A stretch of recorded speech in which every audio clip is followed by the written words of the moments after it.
हमारा नाम संदीप यादव, गाजीपुर का रहने वाला हूँ। असल मुद्दा बेरोज़गारी, महंगाई चरम सीमा पे है। कोई बीजेपी सरकार जब से आई है भ्रष्ट हो गई है, पूरा भारत को भ्रष्ट कर दी है, उत्तर प्रदेश को भ्रष्ट कर दी है। इस बार वो दिल्ली का रास्ता उत्तर प्रदेश से तय होता है। इस बार भाजपा उत्तर प्रदेश से 2014 में आई थी, 2024 में जाने का काम सबसे पहले करेगी वो। मगर उत्तर प्रदेश के मुख्यमंत्री तो कहते हैं ना तो बेरोजगारी है, ना तो स्वास्थ्य व्यवस्था गड़बड़ है, ना तो कानून व्यवस्था गड़बड़ है। मोदी और योगी जी से हम कहना चाहता हूँ, वो पहले एक और भर्ती निकाल दें राम मंदिर के लिए, पुजारियों की भर्ती। वहाँ पे घंटा बजाने वालों की कमियाँ हो रही हैं।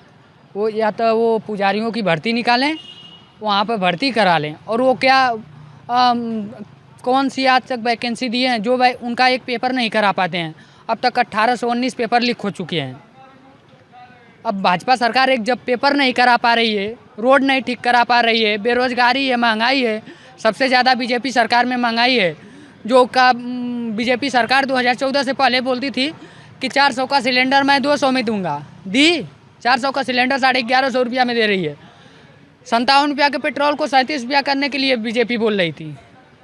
107 रुपया 10 रुपया तक लीटर तक पेट्रोल। 2 दिन पहले 2 रुपये सस्ता किया है पेट्रोल। 57 रुपया से कितना रुपया बढ़ा है भैया, आप बता दीजिए। हमको तो लगता है 57 पे था, 50 रुपया रेट बढ़ गया है। वहीं 50 रुपया जब डीजल पेट्रोल बढ़ा तो बड़े बड़े से मीडिया एंकर, वो गोदी मीडिया नहीं है, वो मोदी मीडिया है। आज से जान लीजिएगा कि वो गोदी मीडिया नहीं, उसका नाम मोदी मीडिया मैंने रख दिया हूँ। वो मोदी के इशारों पे काम करती है, मोदी के इशारों पे काम करती है। अगर 2 रुपया पेट्रोल कम हुआ तो ABP news, Bharat news, India TV सब ने 2 रुपया मोदी जी ने पेट्रोल कम कर दिया। और जब 50 रुपया मोदी जी पेट्रोल बढ़ाए तो कोई एंकर नहीं बोला, कोई मीडिया वाले नहीं बोले, वो मोदी मीडिया हो गई है। कोई नहीं कहा कि 2 रुपया डीजल 50 रुपया लीटर मोदी जी ही बढ़ाएं। 2 रुपया लीटर डीजल जब कम हुआ तो वही मीडिया वाले कहते हैं कि मोदी जी ने 2 रुपया डीजल कम कर दिया, पेट्रोल 2 रुपया कम कर दिया, 100 रुपया सिलेंडर कम कर दिया। अगर 100 रुपया सिलेंडर किया कम तो 800 रुपया सिलेंडर कौन रेट किसने महंगा किया? तुमको लग रहा है कि कहीं महंगाई है? महंगाई है, बेरोजगारी है। जो बोलते थे कि हमारे सरकार आने पे ये सब अत्याचार बंद हो जाएगा गरीबों पे, गरीबों का वही बीजेपी सरकार बोलती थी मैं एमएसपी किसानों को अतु करूँगा, किसानों का आय दुगना करूँगा। आय दुगना हुई? दुगना एक चीज़ हुई है बीजेपी सरकार। क्या दोगुना की है कि जो किसानों की यूरिया थी उसको दोगुना कर दी, उसका वज़न कम कर दी, डीएपी का रेट, यूरिया का रेट दोगुना कर गैस सिलेंडर का रेट दुगना की। बीजेपी सरकार कोई विकास की दोगुना नहीं की, उसका महंगाई दोगुना की है। अगर गैस सिलेंडर भी दुगना की, पेट्रोल दुगना की, डीजल दुगना की, एलपीजी गैस की, फिर इसके बाद राम मंदिर पे लोग वोट मांग रहे हैं। अगर राम मंदिर बनने से किसी मरीज को अस्पताल न ले जाने का कैंसर हो जाए, उसको मत राम मंदिर लेकर जाकर भर्ती करा दो। कह रहा हूँ बीजेपी वाले कोई कार्यकर्ता उनके भक्तों से मैं कहता हूँ, वो लोग बोलते थे कि मुसलमानों से डर है, बोल रहे थे ना कि हिंदू राष्ट्र बनेगा। हिंदू राष्ट्र है, अगर कोई हिंदू बोल दे कि मैं हिंदू हूँ, अगर मुसलमान से पूछो, कोई अगर मुसलमान हो तो आप पूछेंगे कौन से कास्ट के हैं तो भैया वो डायरेक्ट बोलेगा मुसलमान। पर किसी हिंदू से पूछेंगे कौन से कास्ट के हो तो ब्राह्मण, यादव, ठाकुर, कोई जिस कास्ट का रहेगा वो कास्ट बोलेगा। कोई हिंदू बोलता है, अगर मोदी जी से पूछ दिया जाए कि आप किस कास्ट के हैं तो वो भी नहीं बोल सकते कि मैं हिंदू हूँ। राष्ट्रीय अध्यक्ष अखिलेश यादव पीडीओ को लेकर लगातार मुहिम चला रहे हैं, क्या लग रहा है 24 में पीडीओ कुछ सफल हो पाएगा? क्योंकि मायावती ने अकेले चुनाव लड़ने का ऐलान कर दिया है। मायावती जी, आप कह दे रहा हूँ आपको कि मायावती जी ईडी सीबीआई के और बीजेपी के इशारा पे चल रही हैं। बीजेपी और बीएसपी का नाम है बड़का झूठा पार्टी। बीएसपी का हो गई है ना, बीजेपी सम्मिलित पार्टी है। बीएसपी का नाम मैंने रखा है बीजेपी सम्मिलित पार्टी। अच्छा, ये बताइए इस बार चुनाव जो होगा वो ईवीएम से होना चाहिए या फिर बैलेट पेपर से? बैलेट पेपर से होना चाहिए। हम तो सिंपल सी बात कर रहा हूँ, बैलेट पेपर से करा लिया जाए चुनाव, बैलेट पेपर से करा लिया जाए चुनाव। भैया 1 मिनट बाद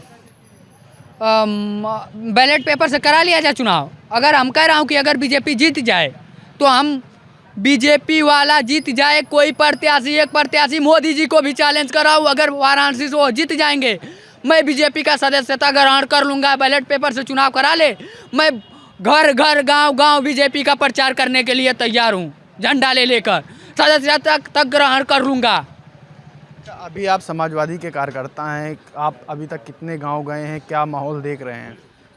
समाजवादी का हम कार्यकर्ता हूँ, एक बहुत छोटा कार्यकर्ता हूँ मैं समाजवादी पार्टी का। समाजवादी पार्टी पीडीए को भगवान मानी है, पिछड़ा दलित अल्पसंख्याकों को लेकर चलने वाली समाजवादी पार्टी। राष्ट्रीय अध्यक्ष माननीय श्री अखिलेश यादव जी नेताजी के राहों पे चल रहे हैं, मुलायम सिंह यादव जी और कांसी राम जी के राहों पे चल रहे हैं अखिलेश यादव जी, और उनका एक ही नारा है पीडीए। और पीडीए का कोई किसानों का, नौजवानों का भगवान है तो अखिलेश यादव हैं। अगर हम बता रहा हूँ किसी भगवान के मंदिर में जाते हैं तो भगवान के मंदिर में भीड़ लगी रहती है, कहीं दानों और दातों राक्षसों के मंदिरों में भीड़ नहीं रहती है। समाजवादी पार्टी एक ऐसी मंदिर है कि जहाँ पर गरीब, मजदूर, मजबूर आदमी सब कोई अखिलेश यादव को भगवान मानता है। अखिलेश यादव पीडीए का भगवान है और अखिलेश यादव जी ने पीडीए को भगवान माना है। और अखिलेश यादव अगर सत्ता में आते हैं, इंडिया अलायंस की सरकार बनती है, तो जो किसानों से वादा करते हैं अखिलेश यादव जी वो काम करते हैं। नहर का पानी मुफ्त, बिजली मुफ्त। बीजेपी जो सपा सरकार करती है उससे कई गुना ज़्यादा करके दिखाती है। अगर बीजेपी सरकार कोई काम करती है, कर नहीं पाती है। बीजेपी ने 2 करोड़ रोजगार देने को कहा, एक भी रोजगार नहीं। 10 साल में 20 करोड़ रोजगार हुआ होता। केंद्र में भी सरकार है, प्रदेश में भी सरकार है। बीजेपी सरकार न चाहते हुए भी, चाहे वो कितना न चाहते हुए 10 करोड़ नौकरियां दे सकती थी, पर बीजेपी का क्या जो पढ़ लिख के, अगर पढ़े लिखे लोग बीजेपी वालों से सवाल करेंगे, वो तो खुद अनपढ़ गंवार हैं। जो 46 में से 56 एसडीएम बना रहा है, जो 2023 में 2024 में 23 का, जो 2023 में 24 का कुंभ लगा दे रहा है, जिसे कहा जाता है स्टूल मंत्री केशव प्रसाद मौर्य। वो तो हमको लगता है कि उसको स्टूल पे भी ना बैठाकर उसको पर्स मंत्री कर दिया जाए, प्रश्न पूछने वाला मंत्री। अगर केशव प्रसाद मौर्य जी तक हमारी आवाज़ जाती हो तो पिछड़ा दलित अल्पसंख्याकों के बारे में नहीं सोचते हैं। और जो ओम प्रकाश राजभर जी हैं, बोलते थे कि जो बीजेपी में जाएगा वो योगी और मोदी का जूता साफ करेगा। मैं उनसे ये पूछना चाहता हूँ आपके चैनल के माध्यम से बड़ी जिम्मेदारी से, वो किसका जूता साफ कर रहे हैं? और वो बोलते थे कि जो पीला गमछा लेकर जाएगा उसके नज़र में ओम प्रकाश राजभर लौकेगा। तो उनका ही जिला अध्यक्ष गया, कहाँ का जिला अध्यक्ष था इतना तो हमें नहीं पता है। उसको वहाँ के एसपी साहब और जो दरोगा जी थे वहाँ के लोग गमछा भी रखवा लिए और जिला अध्यक्ष को बैठा भी दिए, और जिला अध्यक्ष इस्तीफा दे दिया कि जब वो नकार दिए कि मैं इन्हें नहीं जानता हूँ। अरे तो पीला गमछा को तो जानते हो, तुम इनको नहीं जानते तो पीला गमछा को तो जानते हो कि ये हमारे पार्टी का आदमी है। पर ये बीजेपी वाले ने एक नहीं सुनी और उन्हें बहुत बढ़िया किया। मैं उस कर्मचारी का धन्यवाद करता हूँ कि ऐसे नेताओं के जबान पे ताला लगाते रहें। और इस बार बीजेपी सरकार को 40 पार नहीं होगी पूरे भारत से, और बैलेट पेपर से चुनाव होगा तो 4 पार नहीं होगी, ईवीएम से होगा तो 40 पार नहीं होगी। और बीजेपी सरकार जो गंदी नीति की राजनीति करती है, ये राजनीति ज़्यादा दिन तक नहीं चलेगी। आपको ये भी बताना चाहता हूँ कि बीजेपी जब तक रहेगी, बेटी पढ़ाओ का भी नारा मोदी जी ने दिया था, सुने होंगे। बेटी बचाओ बेटी पढ़ाओ का नारा दिया था। पटाओ बोले थे, बेटी पटाओ, वो क्या मोदी जी बोले थे। ये क्या एक प्रधानमंत्री के इतना जबान फिसल जाती है? अगर कोई एक कार्यकर्ता की, समाजवादी कार्यकर्ता की जबान फिसल जाए तो उसके पे एफआईआर दर्ज हो जाता है। वही आदित्यनाथ योगी जी बोले थे कि हम भगवान पे नहीं लेकर जाएंगे। वो हनुमान जी को कुछ अशब्द बोले थे, अब क्या बोले थे आप तो जानते ही होंगे।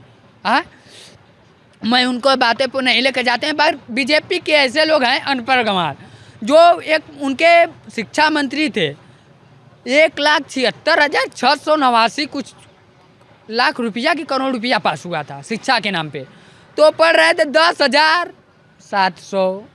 फिर 1 लाख उनको तो यह भी नहीं पढ़ने आता है उन लोगों को कि जो लिखा वो पढ़ नहीं पाते हैं बीजेपी। वो जैसे अनपढ़ है इसी तरह भारत देश को अनपढ़ रखना चाहते हैं।